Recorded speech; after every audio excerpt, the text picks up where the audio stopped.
வணக்கம். சிந்து கல்லூரியில் இந்த காலை பொழுதில் உங்களை எல்லாம் சந்திப்பதில் பெரும் மகிழ்ச்சி அடைகிறேன். இந்த கல்லூரியில் படித்து கொண்டிருக்கின்றீர்கள் என்று நினைத்து விடாதீர்கள். உங்கள் வாழ்க்கையை செதுக்கி கொண்டிருக்கின்றீர்கள் தான் பொருள். நீங்கள் வருகாலத்தில் என்னவாக வேண்டும் என்ற கனவோடு இங்கே இருக்கிறீங்க. அது கனவாக இருக்கக்கூடாது. நிச்சயமாக இவர்களுடைய தலைமையில் ஆனந்த பாபு சாருடைய தலைமை, சோமனா மேடத்துடைய தலைமை, பிரகலத்து சாருடைய தலைமையில் அவங்க வாழ்க்கையை உங்களுக்கு வழங்கி அனுபவங்களை வழங்கி கொடுத்துட்டு இருக்கிறாங்க. அதில் வாழ்ந்துக்கிட்டு தான் இருக்கிறீங்கன்ற பொருளை தவிர பயந்து கொண்டு இதை கற்றுக்கொண்டிருக்கிறோம்லாம் நினச்சிடாதீங்க. நீங்கள் ஏற்கனவே ஒரு சென்த்துக்கு வந்துட்டீங்க. இது மூலமாக, இந்த கல்லூரி மூலமாக வந்துட்டீங்க. இந்த வாழ்க்கையெல்லாம் எனக்கு கிடைக்கல. எனக்கு கிடைச்சதெல்லாம் பார்த்துருப்பீங்க. சாலை ஓரம், பசி, பட்னி, அம்மா கிடையாது. பாசத்துக்கு 5 வயசுலேயே அம்மா இல்லை. தாய்ப்பால் கூட கிடையாது. எனக்கு தாய்ப்பாசமே இல்லாமல் வளர்ந்தேன். அடுத்தது இப்போ 9 வயசுலேயே டீ கிளாஸ் கழுவுறேன். 4வது தான் படிக்கிறேன். 5 வயசில் 1வது சேர்ந்து 9 வயசில் முடிக்கும்போது நான் 4வது தான் படிச்சிருந்தேன். அதுக்கு மேலே 5வதுல ஸ்லேடு கேட்குறாங்க. ஸ்லேடு வாங்கி தர வழி இல்லை. 2 ரூபா ஸ்லேடு. இவங்களுக்கெல்லாம் தெரிஞ்சிருக்கும், உங்களுக்கெல்லாம் தெரிய வாய்ப்பு இல்லை. அந்த 2 ரூபா இல்லாமல் ஆசிரியர் கையன் என்று சொல்லி அழைப்பார். பிஞ்சு பையன் இல்லையா, வழி தாங்க முடியாது. நின்றுட்டேன். என்னடா பண்ணுறதுன்னு. அம்மா இருந்தால் படிக்க வச்சுருப்பாங்க, தாய் இருந்தால். எங்கள் அம்மா இருந்த வேண்டி எங்கள் அப்பா பெரிய மதுவுக்கு அடிமை. என்னை கண்டுக்கவே இல்லை. குடிக்கிறதே ஒரு வேலை. பசி வயிற்றுல நீஸ் தண்ணி, காமராஜர் ஐயா போட்ட அந்த மத்தியானம் சோறு அதுவும் போச்சு. ஸ்கூல் போனால் தானே மத்தியானம் சோறு கிடைக்கும். அதுவும் வழி இல்லாமல் போச்சு. அதுக்கப்புறம் புரட்சி தலைவர் வந்து சத்துணவு திட்டம் கொண்டு வராரு. அதுக்கப்புறம் நான் ஸ்கூலை விட்டு வழி இல்லாமல் நின்றுட்டேன். அந்த மத்தியானம் சாப்பாட்டுக்காகவே ஸ்கூலுக்கு போனேங்க. அந்த சாப்பாட்டுக்கு ஸ்கூல் போன காலங்கள் எங்கள் காலம். இன்றைக்கி அரசு பள்ளிகளில் காலையில் சாப்பாடு கூட தமிழக முதலமைச்சர் கொண்டு வந்திருக்காரு. மத்தியானம் சாப்பாடு இருக்குது. எங்கள் காலங்கள்லாம் அப்படி இல்லை. பசி, பட்னி 9 வயசில் போய் டீ கிளாஸ் கழுவுறோம் உள்ளூரில். என் கூட படித்த பிள்ளைங்களாம் அப்படி என்னை கடந்து போயிட்டு இருப்பாங்க. அப்படியே கண்ணீராக வரும். அவமானமாக இருக்கும். அவங்க டீ குடிச்சிட்டா அந்த கிளாஸ் நான் கழுவணும். அப்போவே எனக்கு தன்மானமாக இருக்கும், வேதனையாக இருக்கும். உள்ளே ஓடி ஒண்டிக்குவேன். சொந்தக்காரங்கெல்லாம் வந்தால் எங்கள் ஓனர் இழுத்து வந்து 2 கொட்டி நிறுத்துவார். சின்ன வயசு அவமானமாக இருக்காதா? அவங்க இலையை எடுக்கிறதுக்கும் தட்டை கழுவுறதுக்கும் அப்படி ஒரு கொடுமையை நான் அனுபவித்தேன். உங்களுக்கு யாருக்குமே அந்த கொடுமை இல்லை. அதனால் நீங்கள்லாம் மிகப்பெரிய வெற்றியாளர் என்னோட. இன்றைக்கி நான் அப்படி இருக்கிறது இல்லை. நீங்கள்லாம் தாயின் கருவறையிலேயே அண்ணன் உங்களுக்கு ஒரு சொந்தம். அன்றைக்கி ஒரு கல்வி, ஒரு கல்லூரி, இதே மிகப்பெரிய ஒரு அச்சாணி உங்கள் வாழ்க்கைக்கு. நீங்களாம் நிச்சயமாக ஜெயிப்பீங்க. கண்டிப்பாக ஜெயிப்பீங்க. உங்களுடைய மன உறுதிக்கு ஒன்று தான் சொல்லுவேன். துன்பங்களை நான் இப்போ கோபிநாத் சார்கிட்ட சொன்ன மாதிரி தான். துன்பங்களை வேதனை தாங்க அறிவை கொடுக்கும். நம்ம நினைக்கிறது துன்பம்னு. ஒரு துரோகியை கூட நான் அனுபவமாக எடுத்துக்குவேன். துரோகியை எப்படி தெரியுமா நான் அனுபவமாக எடுத்துக்குவேன். மேலே கோவப்பட மாட்டேன். இந்த துரோகி இல்லைன்னா ஒரு நல்லவங்களோ தெரியாமல் போயிருக்கேன். எனக்காக வாழ்ந்தவங்களை தெரியாமல் போயிருக்கோம் இல்லையா? அவங்களில் ஒரு ஆளாக தான் நான் நினச்சிருப்போம். அப்போ ஒரு துரோகம் கூட நம்ம வரவேற்கலாம். ஒரு எதிரிகிட்ட கூட ஒரு விஷயம் இருக்குன்னு தான் பார்ப்பேன். நான் எங்கேயுமே பயில பார்ப்பா என்ன கிடைக்கும், என்ன இருக்கும் உங்களுக்குள்ளே, என்ன கிடைக்கும் அப்படிங்கிறதான் என் வாழ்க்கை இருக்குமே தவிர என்னை செதுக்கிக்கிட்டே இருப்போம். இப்போ எல்லாம் கும்பிட்றோம் கோயிலுக்காக. எவ்வளவோ தியாகங்கள் பண்ணுறோம். நாக்கள் அளவு குத்திக்குவாங்க, உரல் இழுப்பாங்க, தீ மிதிப்பாங்க, எத்தனையோ விரதங்கள், நடப்பாதை எல்லாம் போகிறாங்க. இதை எல்லாத்தோட ஒரு தெய்வம் இருக்குது. அது எது தெரியுமா? நம்ம உள்ளத்தையே கோயிலாக்கி வச்சுக்கணும். நான் உள்ள எப்படி கோயிலாகும்? தர்மத்தால், துரோகங்களை தாங்கிறதுனால யாரையுமே நம்ம தண்டிக்க வேண்டியதில்லை. கடந்து போய்கிட்டே இருக்கணும். நம்ம எந்த ஏச்சி, தூற்றல், பேற்றல், புகழ் எதையுமே நெத்தியில் வச்சுக்கணும். கொண்ட கொள்கைக்கு, உன் லட்சியத்துக்கு உன்னை ஒவ்வொரு நிமிடமும் செதுக்கிக்கிட்டே இருக்கணும். அப்போ தான் நீ ஜெயிக்கிறதுக்கு போயிட்டே இருக்கணும் பொருள். எதையுமே நம்ம ஏற்றுக்கூடாது. புகழ்ந்துட்டாங்க ஓய்வு, அது நிம்மதி, அதெல்லாம் கிடையாது. இந்த புகழை மேலும் எப்படி செம்மைப்படுத்தணுங்கிற சிந்தனையோடு தான் நம்ம போகணுமே தவிர நம்மளுக்கு ஒரு சோர்வு வந்துடக்கூடாது. துரோகங்கள் அப்படி தான், துன்பங்கள் அப்படி தான். அந்த துன்பம் வரும்போது தான் உன்னை சரி செஞ்சுக்கணும். நீ தோண்டே போயிடக்கூடாது. இல்லாட்டினா நம்மளை சரி செஞ்சுக்கவே முடியாது. எத்தனை பேர் இன்றைக்கி ஓட்டப்பந்தயத்தில் ஓடுறாங்க. தோத்துட்ட உடனே நிறுத்திடுறாங்களா? அடுத்த வருஷம்னு முயற்சி பண்ணி ஒரு கட்டத்தில் வின் பண்ணிடுறாங்க. அந்த முயற்சி தான் நம்ம வாழ்க்கை. ஒரு இடத்துல கூட நம்மளை தொய்வை ஏற்படுத்துறதுக்கு மனசை இடம் கொடுத்துடக்கூடாது. கொண்ட கொள்கைக்காக எந்த நேரமும் உங்களை செலவிடுங்க. இந்த வாலிப வருஷம் ஒரு என்டர்டைன்மெண்ட் மட்டும் இல்லை உங்கள் வாழ்க்கை. இந்த வயசில் அந்த செல்ஃபோனாக இருக்கட்டும், நீங்கள் பார்க்கக்கூடிய விஷயங்களாக இருக்கட்டும், நீ எதற்காக வாழ்ந்து எதை அடையணும்னு தெரியும், அதை தான் நீ பார்த்துட்டே இருக்கணும். அதுக்காக தேடு. உன் செல்ஃபோனில் விஷயங்களை பாருங்கள். நீ எதுவாக இருக்கணும், என்ன தொழில் செய்ய விரும்புகிற, இந்த தொழிலை யார் முன்னாடி எப்படி செஞ்சுருக்காங்க, எங்கேருந்து இந்த பொருள் கிடைச்சிது, அதோட அடி வேறு என்ன, அது எப்படி சந்தைப்படுத்துவது. நான் எப்படி தெரியுமா ஜெயிச்சேன்? நான் வர காலத்தில் 1991 முதல் தள்ளுவண்டி, நீங்களாம் பிறந்திருப்பீங்களா? பிறந்திருக்க முடியாது. அந்த காலத்தில் இட்லி பீப்பும் தான் இருக்கும். இந்த ஹைகோர்ட்டை சுற்றி தள்ளுவண்டிக்கு இருக்கும். நான் போய் நின்றுட்டு வேலையை முடிச்சுட்டு ஹோட்டலில் டேபிளுக்கு துறைக்கிற வேலை 13 வயசு உள்ள 4 வருஷம் வேலையை பார்த்துட்டு கொஞ்சம் விவரம் பண்ணிட்டு தான் சென்னைக்கு வந்துட்டேன். அங்கே இருந்தால் சொந்தக்காரன் முன்னாடி இலையை எடுத்துக்கிட்டு இருக்கிறத விட இங்கேயே போய் பிழைக்கலான்னு இந்த விஜய் டிவியில் சொன்ன மாதிரி இங்கே வந்துட்டேன். போய் பார்த்தோன்னா என்ன இருக்கும், ஒரு பார்ப்பேன் அந்த தள்ளுவண்டியை. ஒரு தள்ளுவண்டி இருக்குது, ஒரு பெட்ரோமாஸ் லைட்டு, ஒரு தோசைக்கல் இருக்குது, ஒரு இட்லி குண்டா இருக்குது. இதுக்கு பணம் சேர்த்துணும்டா, நம்மளும் இப்படி ஒரு தள்ளுவண்டி போட்டுருந்தோம்னு என்னை தயார் பண்ணுறேன். போட்டேன் தள்ளுவண்டியும் போட்டு அதே மாதிரி இட்லி இதெல்லாம் போட்டு பார்க்குற உடல் உழைப்பு தாங்க முடியல. என்னன்னா பகலில் அரிசி உளுந்தெல்லாம் வாங்கி ஊற வச்சு சாயந்தரம் ஆட்டிட்டு படுத்தா காலையில் 4 மணிக்கு எழுந்திரிச்சு சாம்பார் சட்னி இதெல்லாம் ரெடி பண்ணி மறுபடியும் தள்ளுவண்டியை தள்ளிட்டு போயிட்டு மறுபடியும் ஜாமானோன்னா உடல் வலிமை நல்ல எலும்பெல்லாம் வெளியே தெரிய ஆரம்பிச்சிருச்சு. தூக்கமே இல்லை. அப்படி சைக்கிளில் ஜாமான் வாங்க போகும்போது உளுந்து இந்த முட்டியில் கல் போச்சு. அதுக்கெல்லாம் ஓய்வே கிடையாது. கள்ளத்துக்கு வெளியே போட்டு 6 மாதம் ஆச்சு அந்த காயம் ஆற. இன்றைக்கி இந்த தழும்பு இருக்குது எனக்கு முட்டியில். கல் எடுத்து வெளியே போட்டு காலில் நெருப்பு சுட்டுடும். துணியை சுற்றிட்டு தள்ளுவண்டி தள்ளிகிட்டே போவேன். பிரியாணி கடை எப்படி ஒரு வந்து அந்த இட்லி என்னால் நடத்த முடியல. கடை ஓய்வு இல்லை சுத்தமாக. அப்புறம் யோசிச்சேன், ஒரு பொருளை போட்டு ஈஸியாக ஜெயிக்கணும்னா என்னடா இருக்குது இந்த உலகத்தில்னு. நான் ஹோட்டலில் வேலை செஞ்ச அனுபவம் இருக்குல்ல, அங்கே பிரியாணி பார்த்துருக்கேன். பெரிய பெரிய பணக்காரங்க தான் சாப்பிட முடியும். இந்த பாஸ்மதி அரிசிலாம் என்னன்னே தெரியாது ரோட்டில் யாருக்குமே. ஏழப்பட்ட மக்களுக்கு கிட்டத்தட்ட 30 வருஷம் முன்னாடி போய் பேசிக்கிட்டு இருக்கிறேன். 30 ஆண்டுகளுக்கு முன்னாடி ரோட்டு மேலே கிடையவே கிடையாது. அப்படி இருந்த காலத்தில் எது இல்லையோ அதை கையில் எடுக்கிறேன். பாஸ்மதி அரிசியை ரோட்டுக்கு கொண்டு வரேன். 99% நல்ல பாராட்டு. 2-3% என்னை அடிக்காத குறை தான். திட்டுவாங்க, சேமியாவை கட் பண்ணி போட்டு ஏமாத்திரியா நீ, எப்படி இவ்வளோ பெரிய அரிசி இந்த உலகத்தில் இருக்குதுன்னு. நம்ம நேர்மையாக தான் செய்கிறோம். கோவப்பட்டுருந்தால் தள்ளுவண்டியும் உடச்சி போட்டு போயிடுவாங்க. நான் கோவப்படலை, தாங்கிட்டு எப்படி அவங்களுக்கு புரிய வைக்கிறதுன்னு அந்த அரிசி அந்த கவரு எல்லாம் டபுள் டீர் இரட்டைமான், அப்போது டபுள் டீர்னு சொல்லுவாங்க அந்த பிராண்டடு, அதெல்லாம் தள்ளுவண்டி கொண்டு வந்து வச்சு விளக்கணும் அந்த சந்தேகப்படுறவங்களுக்கு. இப்படி பொறுமை இருக்கணும் நமக்கு. நம்மளை நேர்மையை சந்தேகப்பட்டால் கூட நம்ம பொறுமையோடு தான் இங்கே புரிய வைக்கணும். கோவப்பட்டிருந்தோம்னு வைங்க போச்சு, அவ்வளோதான், அடிச்சு உடச்சிடும் கிடையவே. அப்படி பொறுமை இப்படி இந்த உலகத்துக்கே நம்ம தமிழகத்துக்கு சாதாரண மக்கள் இன்றைக்கி பாஸ்மதி எத்தனை லட்சம் குடும்பம் இன்றைக்கி நம்ம பிழைக்குதுன்னு பார்க்கும்போது எனக்கு அவ்வளோ மகிழ்ச்சி. அதை விதைத்தவன் நான் மட்டும் வாழல, இன்றைக்கி எத்தனை கோடி குடும்பங்கள் வாழுது. இன்றைக்கி சாலை ஓரம் எங்கே பார்த்தாலும் எனக்கு மகிழ்ச்சி. ஆஹா, இவ்வளோ பேர் சாப்பிட்டுட்டு இருக்கிறாங்க இந்த பாஸ்மதி அரிசியில். அந்த பாஸ்மதியில் இருக்கிற ஒரு சிறு நன்மை, நம்ம சாப்பாட்டு அரிசியோட சர்க்கரை சத்து கொஞ்சம் குறைவு பாஸ்மதியில். அதுவும் பழுப்பு நிற பாஸ்மதியில் ரொம்ப சர்க்கரை சத்து குறைவு. நாங்கள் நார்த்தில் போய் பார்த்தா அதுதான் நிறையா சாப்பிடுவாங்க. அந்த மாதிரி இல்லாததை நான் உன்னை கண்டுபிடிச்ச வச்சு தான் என்னை இவ்வளோ பெரிய ஆளாக்கி இருக்கு இன்றைக்கி. அது மாதிரி உங்களோட இதயங்கள்லையும் தொழில் செய்யணும்னு நினைக்கிறவங்க புதுமைகளை புகுத்துங்க, புதுமைகளை யோசிங்க. எது இல்லையோ அது மார்க்கெட்டில் ஈஸியாக இன்றைக்கி சம்பாதிச்சிடலாம். சரி, 1000 கடைகள் வந்துருச்சு, கடைசியாக பார்த்தா என் கடையிலே வியாபாரம் போச்சு. ஏன்னா நான் ஜிஎஸ்டியில் இருக்கேன், இன்கம் டேக்ஸில் இருக்கிறேன், பயோட்டா கேரி பேக் தான் போடணும். சாலை ஓரக்கரைகளுக்கெல்லாம் எந்த பிரச்சனையெல்லாம் கிடையாது. அவங்க கொஞ்சம் விலையை குறைவாக வைக்கலாம் நம்ம சட்டப்படி, அவங்களுக்கு ஜிஎஸ்டி இந்த மாதிரிலாம் கிடையாது. இப்போ இவங்க கூட நான் போட்டி போடணும், எப்படி முடியும்? பார்த்தேன், உடனே திட்டத்தை மாற்றினேன்.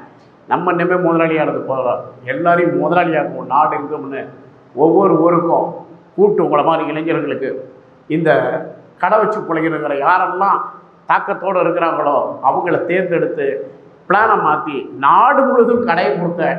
அதோட இப்போ பல மடங்கு லாபம் எனக்கு. நான் நின்று வேலை பார்த்தது போல் மற்றவங்கள வேலை பார்க்க வச்சுட்டேன். இன்றைக்கி அமெரிக்கா டெனான்ஸில் நம்ம கடை நடக்குது. அங்கேருந்து ஒருத்தர் வீடியோ போட்டிருக்காரு, என் நண்பர் நேற்று காங்கிரஸில் மிகப்பெரிய ராஜீவ் காந்தி இந்திரா காந்தி அம்மா கூடலாம் இருந்தவர் போட்டிருக்காரு அமெரிக்காவிலேருந்து எனக்கு வீடியோ. என் நண்பன் தள்ளுவண்டி இருக்கும்போது பார்த்துருக்கேன். இன்றைக்கி தமிழ்ச்சடையோடைய போட அந்த அமெரிக்காவில் பார்க்கும்போது அவருடைய உழைப்பு தெரியுதுன்னு. குவைத்தில் அந்த நாட்டிலேயே தமிழ் போர்டு நம்ம தமிழ் பேர் தான். ஆர்ஆர் பிரியாணின்னு தமிழில் பேர் வச்சுருக்கேன். மொழியை நான் என்றைக்கும் விட்டே கொடுக்க மாட்டேன், என் உயிர். நான் தாயாக பார்த்ததில்லை. தமிழை தான் பார்த்து வளர்ந்தேன். அந்த மொழி தான் என்னை வாழ வச்சது. அதனால தான் நம்ம தொப்புள் கொடி உருவான யாழ்ப்பாணம் சார்களுக்கெல்லாம் அந்த வரலாறு தெரிஞ்சிருக்கும். அங்கே நடந்த போராட்டங்கள் இன்றைக்கி பிள்ளைகளுக்கு எந்த அளவு இது தெரியும்னு தெரியல. அப்படி யாழ்ப்பாணத்தில் போய் ரொம்ப கஷ்டம். 40 வருஷம் பின்தங்கி இருக்குது ஊர். நம்ம 40 வருஷம் முன்னாடி எப்படி இருந்திருப்போம், நீங்களாம் பிறக்கிறதுக்கு முன்னாடி அந்த வறுமையில் இன்றைக்கி இருக்கிறாங்க. ஒரு டீ 300 ரூபா, அவ்வளோ கொடுமை. போர் நடந்த இடம், தமிழ் மண்ணுக்காக அங்கே ஒரு அமைப்பு போராடி தன் உயிர்களை நீத்து ஒரு நேற்று கூட 4 நாளைக்கு முன்னாடி ஒரு இடத்துல நோண்டி இருக்கிறாங்க. ஒரே இடத்துல ஸ்கூல் பேக்கோட குழந்தைகளோட 200 புணங்கள் இருந்திருக்குது, எலும்பு கூடுகள் பள்ளி பிள்ளைகளோட கொண்டு குமிச்சிருக்கிறானுங்க இனவெறியாளர்கள். அப்படி ஒரு மண். அந்த மண்ணில் போய் நான் முத எல்லாம் கொழும்புனா சிங்கப்பூர் மாதிரி இருக்கும். யாழ்ப்பாணத்தை அதே நாட்டிலேருந்து 500 கிலோமீட்டர் தள்ளி இருக்குது. சாப்பாட்டுக்கே வழி கிடையாது. அந்த ஊரில் போய் தொழில் தொடங்கினேன் இந்த மொழிக்காக, அந்த மக்களுக்காக. நான் அங்கே போனால் நிறைய பேர் அங்கே வருவாங்க. இங்கேருந்து 1 மணி நேரம் தான் விமானம். ஒரு 10:30 மணிக்கு ஒரு ஃப்ளைட் இருக்குது. 1 மணி 11:30 மணிக்கு யாழ்ப்பாணம் போயிடலாம்.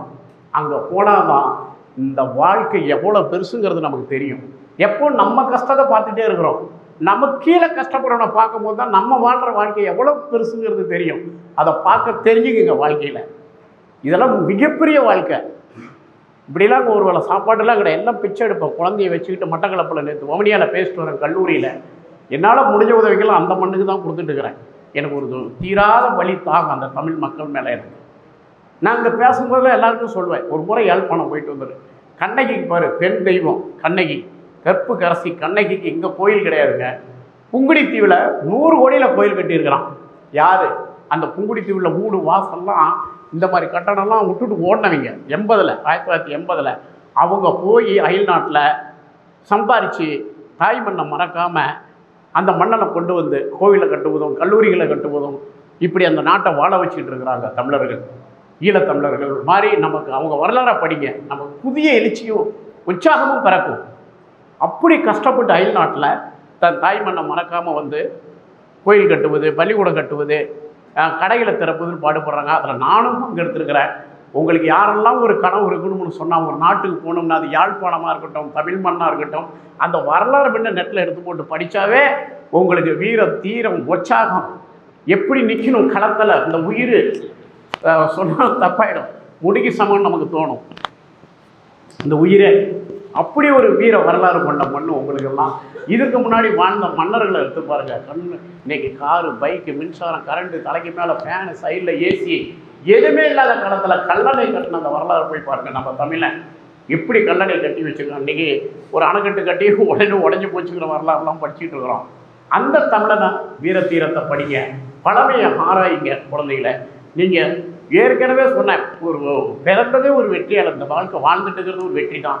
இதை சார்ந்து பொருளாதார நீதியாக நீங்கள் வெற்றி பண்ணணும் தான் துடிக்கிறீங்க. பணத்தை எப்படி ஈட்டுவதுன்னு சைனாவை படிங்க. அங்கே படின்னு சொல்ல மாட்டான். தாய்மொழியை தாண்டி சைனர்களுக்கு ஒன்றுமே தெரியாது. சீனாக்காரனுக்கு சாதாரணமாக ஒரு மரத்தை எடுத்தானா அந்த மரத்தை நடுப்பகுதி என்ன பண்ணணும், அந்த அந்த மேலே இருக்கிற அந்த அட்டையை என்ன பண்ணணும், அந்த இலையில் என்ன தயாரிக்க முடியும். சரி, அறுக்கும்போது கொட்டுற பவுட்ரு, அந்த பவுடரையும் அவன் பொருளாக்கிடுவான். அதுதான் ஃப்ளைடுன்னு சொல்கிறோம்ல, அந்த மேஜை மேலே ஃப்ளைடுன்னு சொல்கிறோம்ல, அதுதான் மரத்துடைய பவுட்ரு. இப்படிலாம் உனக்கு சொந்த மண்ணில் உழைச்சி இன்றைக்கி சைனாங்கிற நாடு நம்ம பக்கத்து நாடு எங்கேயோ போயிட்டோம் பொருளாதாரத்தில். நம்மளை விட கிட்டத்தட்ட 50 ஆண்டுக்கு முன்னாடி போயிருக்கான் நான் டெக்னாலஜியில்.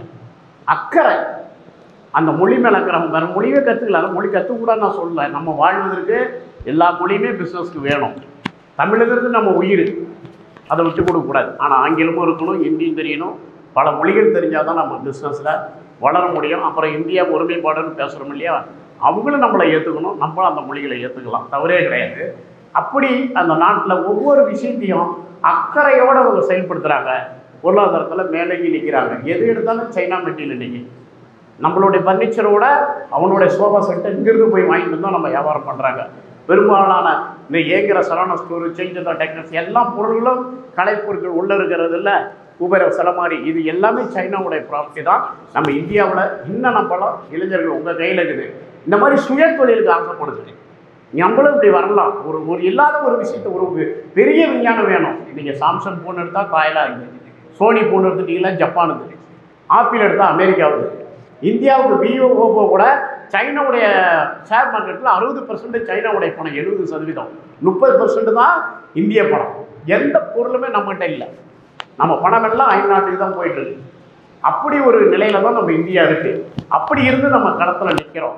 இன்னைக்கு இந்தியர்கள் உலக படிச்சுட்டு ஜெர்மனிலையும் அமெரிக்காவிலையும் கனடாவிலையும் பெரிய சாஃப்ட்வேர் இன்ஜினியர் இருக்காங்க. நம்ம சுந்தர் பிச்சையிலேருந்து நம்ம சீனிவாசன்லேருந்து உலகத்திலேயே மிக அறிவுஜீவிகளாக இருக்கிற நம்ம உற்பத்தி துறையில் சுயத்துறையில் குறைச்சிருக்கிறோம்.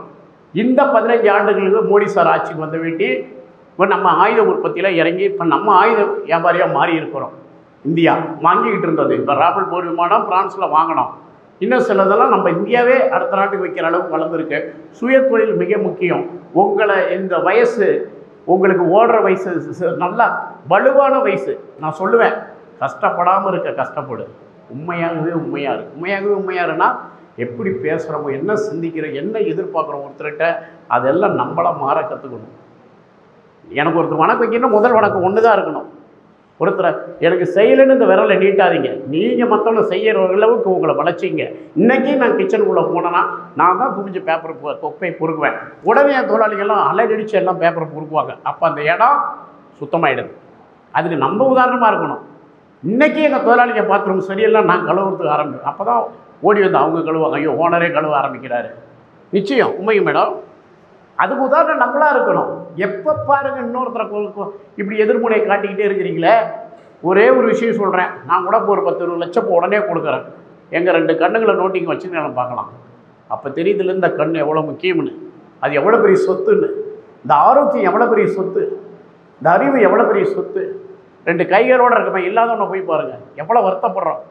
ஒரு ஊனமுற்றவர்களை பார்க்குறோம், கோயில் வாசலில் பிச்சை எடுத்துகிட்டு இருக்கிறாங்க. அப்படியே நம்ம பிறந்திருக்கிறோம், இந்த கைகாலோடு பிறந்திருக்கோம். நம்ம ஏன் ஒருத்தரை ஏமாற்றணும்?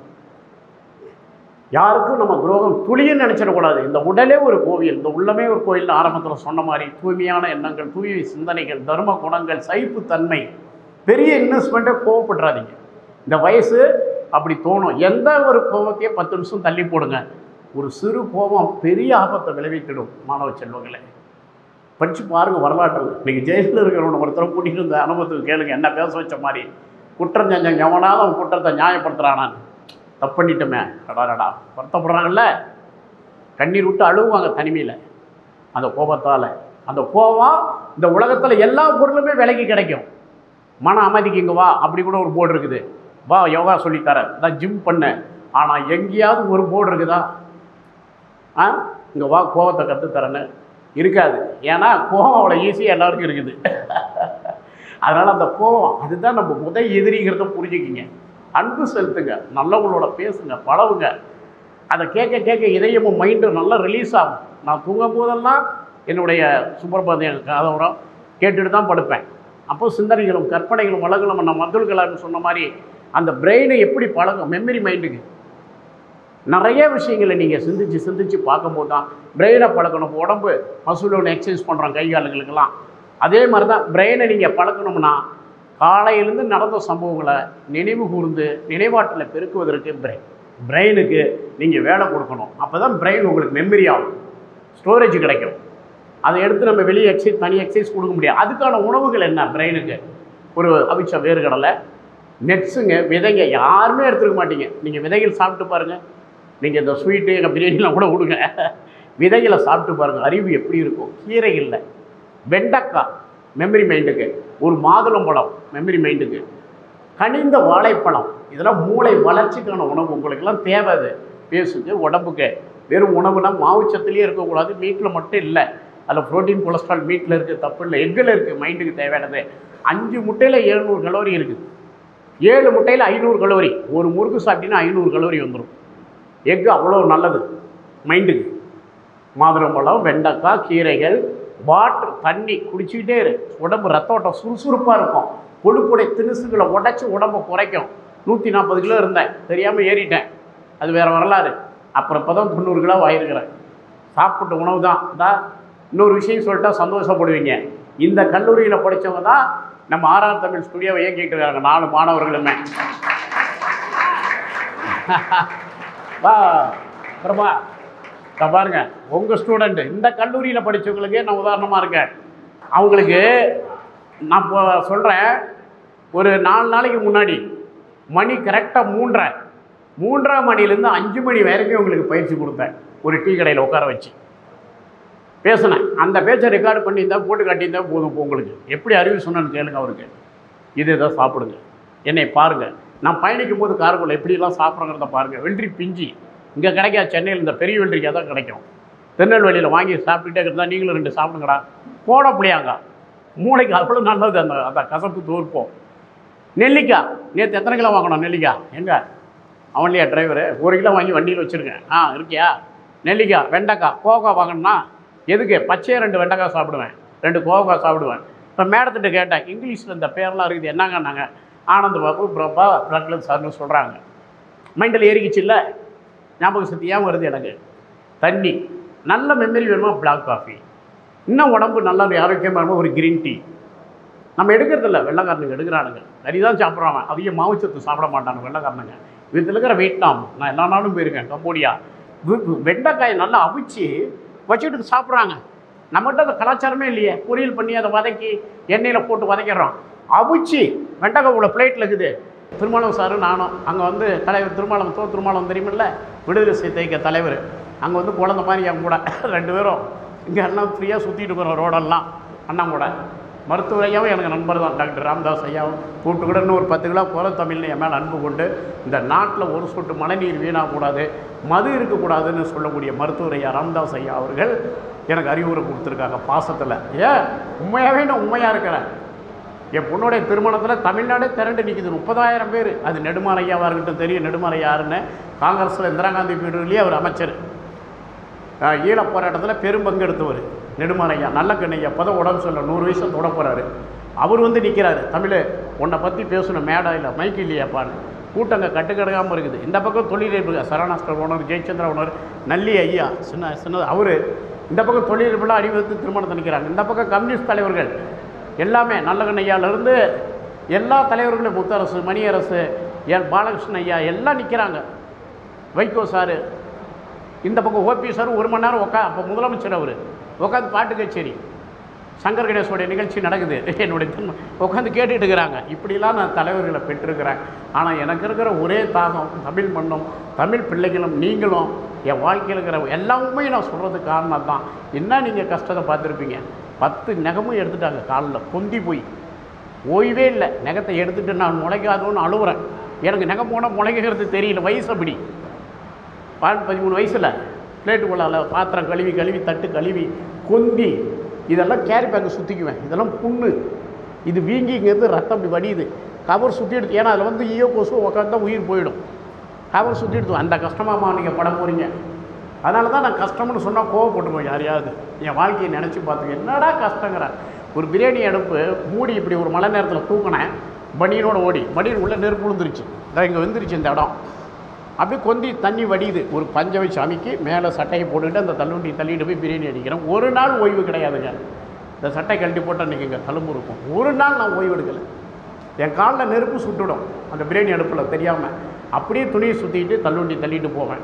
தீபாவளி பொங்கல் கூட என் மனைவி வீட்டிலேருந்து எனக்கு சாப்பாடு எடுத்து வருவாங்க. லீவ் போட மாட்டேன், கடையை லீவ் விட மாட்டேன். தொழில் வெறி. சினிமா போஸ்ட்டு கூட பார்க்க மாட்டேன். அப்போ தான் சினிமாவுக்கு போகிறது நான். எந்த நடிகர் எந்த அரசியல்வாதி மன்னிக்குவோம், அதையும் தவறாக சொல்கிறதுக்காக என் தொழில் மேலே நான் கவனமாக இருக்கிறேன். நான் போய் பார்க்க மாட்டேன். இங்கே ஒரு நடிகர் வராரு, இல்லை ஒரு தலைவர் பேசிட்டு, தலைவர்களை பிடிக்கும், தந்தை பெரியாரை பிடிக்கும், டாக்டர் கலைஞரை பிடிக்கும், எம்ஜிஆரை பிடிக்கும், அது வேறு விஷயம். ஆனால் அதுக்காக என் நேரத்தையும் என் தொழிலை விட்டு கொடுத்து ஓட மாட்டேன். போய் யாருக்காகவும் நான் வாழ்க்கையில் காற்று ரோட்டு மேலே நின்று ஒருத்தரை கண்டதே கிடையாது, ஒருத்தர் அதிசயமாக பார்த்ததே கிடையாது. நம்மளே அதிசயம்தான். ரொம்ப தன்னம்பிக்கை உடையாள் நான். எல்லா தலைவருக்குமே நான் பார்த்து வைப்பாங்க. இன்றைக்கி இருக்கிற முதலமைச்சரே என் பேச்சை 1 மணி நேரம் கேட்டார். அப்படி நின்றுக்கிட்டே பேசணும் 2 பேரும். என் கரங்களை பிடித்து கொண்டு அவர் வரலாறு நான் சொல்கிறேன். நீங்கள் 1989 ஆட்சி கலைக்கும் போது திமுக ஆட்சி கலைக்கப்படுது. சார்களை நினைவு இருக்கும். சார் நீங்கள் நைட்டு 9 மணிக்கு தான் அறிவாலை வந்தீங்க, 4 மணிக்கு இங்கே வந்துட்டேன்னு சொன்னேன் அவர்கிட்ட. அவ்வளோ பற்றுதல் எனக்கு இந்த இயக்கத்தின் மீது. அந்த தமிழ்னா போதும், அப்படி உயிரியே கொடுத்துருவேன். அந்த மொழினா போதும். எனக்கு எப்போது கோவம் வருமானு கேட்பாங்க. என் மொழிக்கு அவன் எதிரியோ அவன் மேலே எனக்கு கண்டிப்பாக கோவம் வரும்னு சொல்லுவேன். என் பிள்ளைகளுக்கு யார் எதிரியோ அவன் எனக்கு எதிரி. வேறு எந்த கோவமும் எனக்கு கிடையாது. அதுதான் என் கோபத்துக்கு காரணம். அதனால் அந்த தமிழ் மொழியை தூக்கி பிடிப்பது, உங்களுக்கெல்லாம் செம்மைப்படுத்துவது, என் வேதனைகள் எத்தனை கஷ்டம். ஒரு கட்டி பிஸ்டலான்னு மேடம், இன்றைக்கி தான் இந்த கல்லூரியில் தான் அந்த உண்மையை சொல்கிறேன். கொப்பளம் இந்த நைட்டு பிரியாணியை கொண்டு போய் தள்ளுவண்டி தள்ளிவிட்டு 1 மணி வரைக்கும் தள்ளுவண்டியில் நின்றுட்டு காலையில் 5 மணி 4 மணிக்கு தக்காளி வாங்க 2 ஹவர் தான் தூக்கம். அந்த நின்று போகிற நன்னு அன்டைமில் கொஞ்சம் பிரியாணியை சாப்பிட்ருவேன். சாப்பிட்டா அது செரிக்கணும், தூங்கணும் இல்லையா? தூங்கல இல்லை 4 மணிக்கு எழுந்திரிச்சு ஓடணும். அப்படி உளுந்து தான் அந்த முட்டை உடைஞ்சது. கொத்துன்னு உளுந்துட்டேன். கொதிக்க கொதிக்க காப்பி குடிப்பேன் தூக்கம் தெளியறதுக்கு. அப்படி அந்த கட்டி வந்துருச்சு. அந்த கட்டிங்க 10 வருஷமாக பாத்ரூமில் போய் ரிமூவ் பண்ணி உடச்சி விட்ருவேன். 4 நாளைக்கு ஒரு முறை பழுத்து உப்பிடும். அப்படி சீர் ரத்தமாக டாய்லெட்டில் போயிடும். அப்படி இன்னரை மாட்டிக்குவேன். அந்த இன்னரு 10 நாளில் ஓட்ட கொண்டுறோம் அந்த இடம். அந்த கட்டியோட வெப்பம் அடிச்சு 10 வருஷமாக டாக்டர்கிட்ட போய் ஆப்ரேஷன் பண்ணலை. தள்ளுவண்டி போட்டுக்கிட்டே இருக்கிறேன். விட்டுட்டோமா குழந்தையும் ஒய்ஃபு எல்லாம் பட்னி ஆகிடுவாங்களே. 10 வருஷம் கழித்து முதலாளி ஆகி நான் கடையில் ஆள் போட்டு வெட்டி போகிறேன் ஆப்ரேஷனுக்கு. கேன்சர் லைட்டாக ஆயிடுச்சுங்கன்னு சொல்கிறாரு டாக்டர். 10 வருஷமாக இருந்த வாசி. இன்றைக்கி அதோடு தான் வாழ்ந்துட்டு இருக்கிறேன். அது பிகின் சொல்லி உண்மையை சொல்லியிருக்கிறேன். கஷ்டத்தை தாங்குங்க. இந்த கஷ்டமாக உங்களுக்கெல்லாம் வரப்போகுது. ஒரு நாள் நான் லீவ் போடலை தள்ளுவண்டி அந்த கட்டிக்காக. 10 ஆண்டுகள் நான் அந்த கட்டியை ரிமூவ் பண்ணி பலூன் மாதிரி உப்பிக்கும். அப்படியும் உடச்சி விட்டேன்னா ரத்தமாக ஊற்றிடும், வலி நின்றுடும். இன்னர் போட்டுக்குவேன். இப்படி வாழ்ந்தாங்க. நான் உண்மை சொல்கிறேன், சத்தியத்தை சொல்கிறேன், உங்கள் உற்சாகத்துக்கு சொல்கிறேன். உங்களுக்கு என்ன பிரச்சனை? நிறைய அக்கறை செலுத்துங்க உங்கள் மேலே. நீங்கள் நேசிக்கிற தொழிலுக்கு முக்கியத்துவம் கொடுத்து அது எப்படி நீங்கள் ஜெயிக்கணுங்கிறதுக்கு தொடர்ந்து அதையே பாருங்கள், கற்றுக்குங்க. வழியில் தாங்கணும் தான் வழி தாங்கின பாறை தான் சிற்பமாதுன்னு சொல்லுவாங்க. ஒளியோடைய அடியை தாங்குகிற பாறை படிக்கட்டாவும் சிற்பமாகி தெய்வங்களாகிடுது. இல்லைன்னா அது பாறையில தான் கிடக்கணும். அது மாதிரி நம்ம வர சோதனையெல்லாம் சோதனை கிடையாது, அதுவும் ஒரு நமக்கு அனுபவம்னு எடுத்துங்க. அப்படி தான் சொல்லுவேன். கடமைக்கு இருக்காதீங்க, உண்மையாகவே கடமையாக இருங்க. உண்மையாக இரு. கஷ்டப்படாமல் இருக்க, கஷ்டப்படு. வேலை முடிச்சுட்டு டைம் பாரு. டைம் பார்த்துட்டு வேலை பார்க்காதீங்க, ஜெயிக்கிறது கஷ்டம். வேலை முடிச்சுட்டு டைமை பாருங்கள், நிச்சயமாக நீங்கள் ஜெயிப்பீங்க. இந்த ஒரு வரி மட்டும் நினைவு வச்சுங்க. வேலைக்கு முக்கியத்துவம் கொடுங்க. எழுந்தால் நடந்தால் உங்களுடைய திட்டத்துக்கு செயல்படுங்க. நான் ஒரு சினிமா பார்த்தது கிடையாதுங்க. நான் முன்னுக்கு வர தெரியும். இன்றைக்கி நான் ப்ரொடியூசரு, நடிகர், ஒரு ஸ்டுடியோ இருக்குது, கல்லூரி இருக்குது, எத்தனை இருக்குது. போகாத கார் இல்லை, போகாத ஊர் இல்லை. லண்டன்லேயே ட்ரெஸ்ஸை போட்டு வந்திருக்கிறேன். அன்னைக்கு வழியை தாங்கணும் பார்த்தீங்களா? அந்த காயத்தை வச்சு அப்படி சட்டையை மேலே போட்டுக்கிட்டு ரத்தம் ஒழு அனலில் பிரியாணி அடிக்க எப்படி வலிச்சிருக்கும் எனக்கு சொல்லுங்கள். எப்படி வலிச்சு? ஒரு நாள் லீவ் போடல. 6 மாதம் ஆச்சு இது ஆடுறதுக்கு. இந்த 2 காயமே லீவ் போட்டால் தானே ஆறும் சொல்லுங்கள். இன்றைக்கி பார்த்தீங்களா எப்படி இருக்கிறவங்க முன்னாடின்னு பாருங்கள். என் ஃபோட்டோ இப்படி வந்து பார். அப்படி நடிச்சார், அப்படி மைக்கு, அப்படி பிரான்ச் ரோவரு, அப்படி BMW X6. எவ்வளோ பேசுகிறேன் பாருங்கள். வழி தாங்குங்க. நிச்சயம் அது உங்களுக்கு அனுபவத்துக்கு உதவும். அதை வேதனையை எடுத்துடாதீங்க. வேதனையெல்லாம் சந்திங்க. சோதனைகளை சாதனையாக்கி காட்டுங்க. நீங்கள் உங்களுக்கு ஏற்கனவே ஒரு வெற்றியாளர். வெற்றி மேலே வெற்றி குவிக்க என்னுடைய வாழ்த்துக்கள். உங்களுக்கு எதுவாக கேள்விகள், உங்கள் வாழ்க்கையில் எந்த சந்தேகங்கள் இருந்தாலும் நான் பதிலளிக்கிறேன். அதே போல் ஒன்று இறுதியாக சொல்கிறேன். யாருக்காகவும் உங்களை நீங்கள் தாழ்த்தி கொள்ளக்கூடாது, தாழ்வு மனப்பான்மை இருந்துடக்கூடாது. ஒருத்தர் உயர்வாக பார்க்க, உங்களை உயர்வாக பார்க்க கற்றுக்குங்க. காலையில் எழுந்து நிலைக்கண்ணாடி முன்னாடி நின்று உங்கள் அழகான முகங்களை பார்த்து எண்ணங்களை செதுக்கிக்கிங்க. நீ தான் மற்றவங்களுக்கு உதாரணமே தவிர உனக்கு யாரும் உதாரணம்னு எடுத்து உங்களை தாழ்த்தி கொள்ளாது என்று வேண்டி, நீங்கள் ஒவ்வொருத்தரும் ஹீரோக்கள் தான் என்பதை நம்ம உயிராக பிறந்த எல்லாருக்குமே, எல்லாரும் சுவாசிக்கிற காற்று எல்லாருக்கும் சமமானது. யாரை பார்த்து உங்களை தாழ்த்தி கொள்ளாதீர்கள். உயர்ந்த எண்ணத்தை வளர்த்து கொண்டு நீங்கள் உங்களை வாழ்க்கையை செம்மைப்படுத்தி கொள்ளுங்கள். வாய்ப்புக்கு எனக்கு தொடர்ந்து என்னை ஃபாலோ பண்ணி நான் கொடுத்த டைமெல்லாம் அவங்க கேட்ட டைமெல்லாம் கொடுக்க முடியல. கடைசியாக வந்து சாரி நீங்கள் ஒரு டைம் சொல்லுங்கள் சார். நாங்கள் அந்த உள்ளங்களுக்கு நன்றி கூறி, நானும் ஒன்றும் அனாவசியமாக இல்லை, போயிட்டே இருக்கிறேன். முந்தா நாள் யாழ்ப்பாணம் வவுனியா கல்லூரியில் உரையாட்டிட்டு அந்த போரில் பாதிக்கப்பட்ட மக்களுக்கு ஒரு 3 லட்சத்தை கொடுத்துட்டு சம்பாதிக்கிறதுலாம் நான் யாழ்ப்பாணத்தில் தான் கொண்டு போய் போடுறது. அவ்வளோ கஷ்டம். அங்கே போய் உரையாட்டிட்டு யாழ்ப்பாண பல்கலைக்கழகத்தில் திலீபன் அங்கே தான் முதல் போராட்ட வீரன் தோன்றான் ஈழ மண்ணுக்காக. ஆசிரியர்கிட்ட சொல்கிறேன். அந்த திலீபன் படித்த கல்லூரியில் உரையாற்றிட்டு, அது SS நாடார் கல்லூரிம்பாங்க, SSNல நான் உரையாட்டிட்டு செஞ்சால் இப்படி பயணிச்சுக்கிட்டே இருக்கிற மக்களுக்கு என்னுடைய வாழ்க்கையை RR தமிழில் பாருங்கள். ரொம்ப எளிமையாக இருப்பேன். நல்லா ஆரோக்கியமான உணவு வகைகள்லாம் சொல்லி கொடுத்தேன். மாவு சத்தோடு சேர்த்து ப்ரோட்டீன் எவ்வளோ தேவை, அறிவுக்கு எவ்வளோ தேவை, எவ்வளோ கலோரி எதில் இருக்குதுன்னு பார்த்து உங்கள் அறிவும் உடம்பையும் நல்லபடியாக பார்த்துங்க. ஏன்னா இன்றைக்கி ஹிஸ்ட்ரி நம்ம ஆக்ஷனாக இருந்தால் தான் மைண்டு நல்லாயிருக்கும். அதனால் இதெல்லாம் கற்றுக்குங்க. வேறு ஏதாவது உங்களுக்கு சந்தேகங்கள், கேள்விகள் இருந்தால் மைக்கு கொடுக்க சொல்கிறேன், என்னை கேளுங்க. உங்களுக்கு நான் ஆரோக்கியமான பதிலை தரேன்.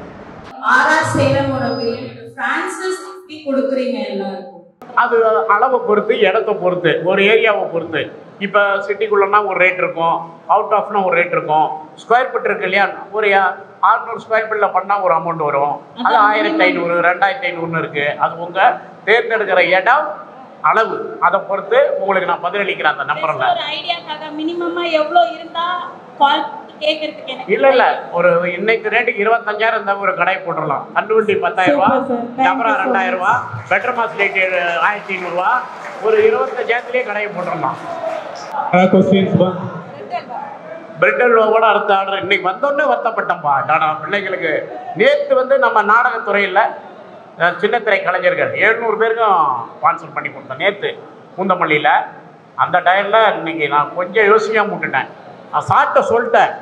அடுத்த நாள் பிளான் பண்ணி நல்லா பிரெட் அல்வாவோட நம்ம பிரியாணியை உங்களுக்கு நிச்சயமாக நான் வழங்குறேன்.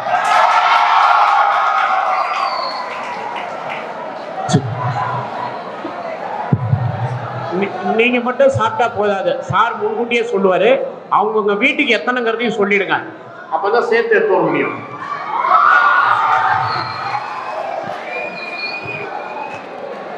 நம்ம கடையில் 250 ரூபாய்க்கு போட்டுக்கிட்டு இருக்கிறோம். நமக்கு பேக்கிங்கு அந்த ஆளுங்கிற கூலிக்கு மட்டும் ஒரு 50 ரூபா கொடுங்க போதும், வண்டி சாய்ச்சிக்கலாம். பிரியாணி அப்படியே கொடுத்துருவோம் எல்லாருக்கும். 10 பிரியாணி வாங்கினா கூட வீட்டுக்கு 500 ரூபா தான் வரும். அந்த கேரி பேக்கு கவருக்கு ஆள் கூலிங்களுக்கு மட்டும்.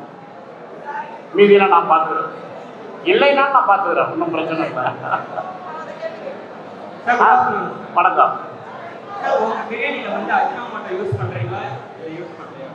கண்டிப்பாக இப்படி பண்ணிகிட்டு இருந்தோம். இப்போ பெரும்பாலான கடையில் பண்ணுறதில்ல. அஜினோமோட்டோங்கிறது ஒரு தப்பான பொருள் இல்லை. ஃப்ரைட் ரைஸ்க்கு பாஸ்மதி அரிசிக்காக ஒரு லெமன் இருந்து கண்டுபிடிக்கிறது தான் ஒரு புளிப்பு சுவையானது. நீங்கள் அஜினோமோட்டோவை சாப்பிட்டு பாருங்கள், அது தப்பான பொருளாக இருந்தால் கண்டிப்பாக அது மார்க்கெட்டில் கடை பண்ணிடுவாங்க. அது அளவுக்கு அதிகமாக யூஸ் பண்ணக்கூடாது. அது தேனாக இருக்கட்டும், நெய்யாக இருக்கட்டும், உப்பு கூட கெடுதல் தான். உப்பு சாதாரணமாக நினைச்சிடாத, உன் கிட்னியே கெடுத்துரும். எல்லாமே கெடுதல். அளவோடு இருக்கும் பட்சத்தில் அது கெடுதல் கிடையாது. புரியல? ஒரு 20-25 கிலோனா ஒரு கையில் எடுத்து அப்படி தூவி விடுவாங்க. அந்த பாஸ்மதி அரிசி வாசனைக்கு தான் அது, வேற எதுவும் இல்லை. ஆனால் அது தெரியாமல் நிறையா பேர் குழம்புல போடுறது, மாம்பழம் போடுறது, இதெல்லாம் வேஸ்ட்டு. அது ஃப்ரைட் ரைஸ்க்காக சைனாவில் ஜப்பான்லேயும் சைனாவிலையும் இந்த ஃப்ரைட் ரைஸ் போடுறாங்க இல்லையா, அந்த ரைஸுக்காக தூவப்பட்ட கண்டுபிடிக்கப்பட்ட போது அது என்னன்னே தெரியாமல் கொட்டிட்டு இருக்கிறாங்க. அது தப்பு. போன்ற ஒரு கேள்வி கேட்கலாமா தம்பி? உங்ககிட்ட உணவுல ஒரு ஆரோக்கியமான உணவை மாணவர்களுக்கு நல்லா காவல் உணவுற மாதிரி ஒரு 5-6 சொல்லு போகிறோம். உங்களுக்கு தெரிஞ்சதா ஆரோக்கியமான உணவு ஒரு 5-6 உணவை சொல்லு.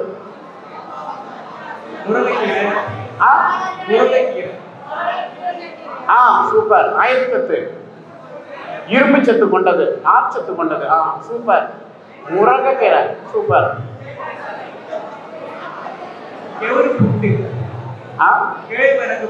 கேழ்வரகு புட்டு உழைப்பு இருக்கிறவங்க தான் எடுத்துக்கணும். கேழ்வரகு, சாம, தெர, குதிரைவாடி எல்லாம் கடுமையான உழைப்பாடிக்கு எடுத்துக்கணும். அது ஒரு தவறான கருத்து இருக்கு. அது ஒரு டயட் உணவுன்னு எடுத்துக்கிறாங்க. இப்போ சுகர் பேஷண்ட்டுக்கு செரிமானம் ஆகாதது. சுகர் பேஷண்ட்டுக்கு சாப்பிடணும்னா காட்டு யானை, கருப்பவனியா, இந்த மாதிரி அரிசிகள் தான். இது சீரக சம்பா, இதெல்லாம் பயப்பட அதிகம், சீக்கிரம் எளிதில் செரிமானம் ஆகும். சூப்பர். தேனோருக்கு சாப்பிட்டீங்கன்னா உடல் உழைப்பு வேணும் உனக்கு. வேப்பம்பூ குழம்பு.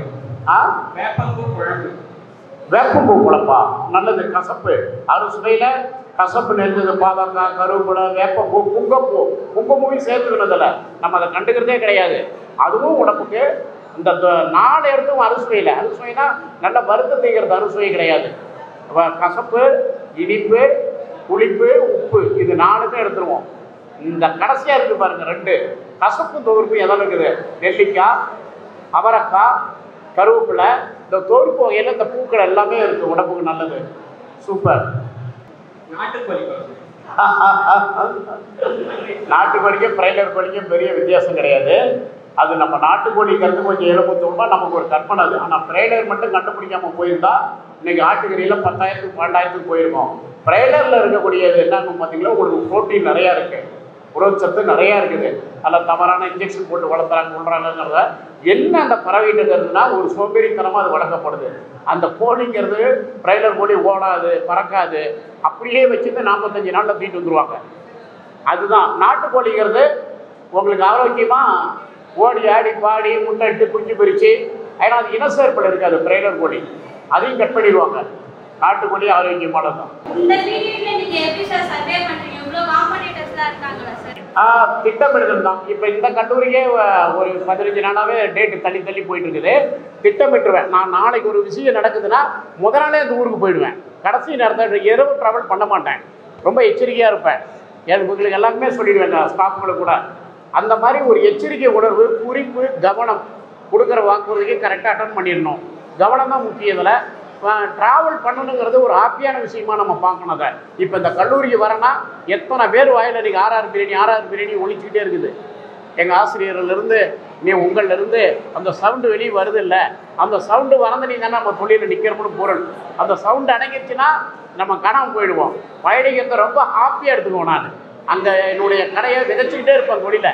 சார், நீங்கள் நிறைய கல்லூரி போய் உரையாற்றிருப்பீங்க. எங்கள் கல்லூரி மாணவர்களை பற்றி உங்களுடைய கருத்து? அந்த கல்லூரி மாணவர்கள் இந்த கல்லூரி மாணவர்களை பிரித்து பார்க்க முடியாது. மொத்தமே நம்ம தமிழ் பிள்ளைங்க, அண்டை மாநில பிள்ளைங்களும் இருக்கலாம். எல்லோருக்கும் எல்லாரையும் நான் சமமாக தான் நினைக்கிறேன். இங்கே என்னன்னு தெரியல, வந்த உடனே ரொம்ப உற்சாகமாக இருக்கிறேன் உங்களை பார்த்து. அதான் சொன்னேன், நீங்கள் ஏற்கனவே வெற்றியாளர்னு. ஆமாம், ஒரு நல்ல ஒரு உற்சாகமாக இருக்குது எனக்கு உங்களை பார்க்கும்போது. உற்சாகத்துக்குரிய மனிதர்களாகவே இருக்கிறீங்க நீங்கள். எல்லாத்துக்கும் மேலே எங்கள் ஆர்ஆர் பிரியாணியை பற்றி ரொம்ப தெரிஞ்சு வச்சு சாரும் பக்கத்தில் இருக்கிற ஒரு சாரு, நேம் என்ன சார் பேர்? ஹரிகரன் சார். சூப்பராக பேசுகிறேன். எங்கள் வாழ்வில் இந்த ஆர்ஆர் தமிழ் தொடங்கி ஒரு வாரம் கூட ஆகணும் அவர் கையில் இருக்குது அந்த விஷயம். ஏன்னா ஆர்ஆர் தமிழ் முன்னாடியே தொடங்கிட்டேன். வாழ்வில் இப்போ தான் தொடங்கினேன். ஸ்டுடியோ பற்றி பேசினார், கல்லூரி பற்றி பேசினார். அந்த அளவுக்கு இதெல்லாம் பார்க்கும்போது இந்த கல்லூரியில் தான் இந்த அளவுக்கு ஆர்ஆர் பிரியாணியை நீங்கள் பேசியிருக்கிறீங்க. அதுக்கு ரொம்ப எங்கள் தொழிலாளர் சார்பாக நன்றி தெரிவிக்கிறீங்க.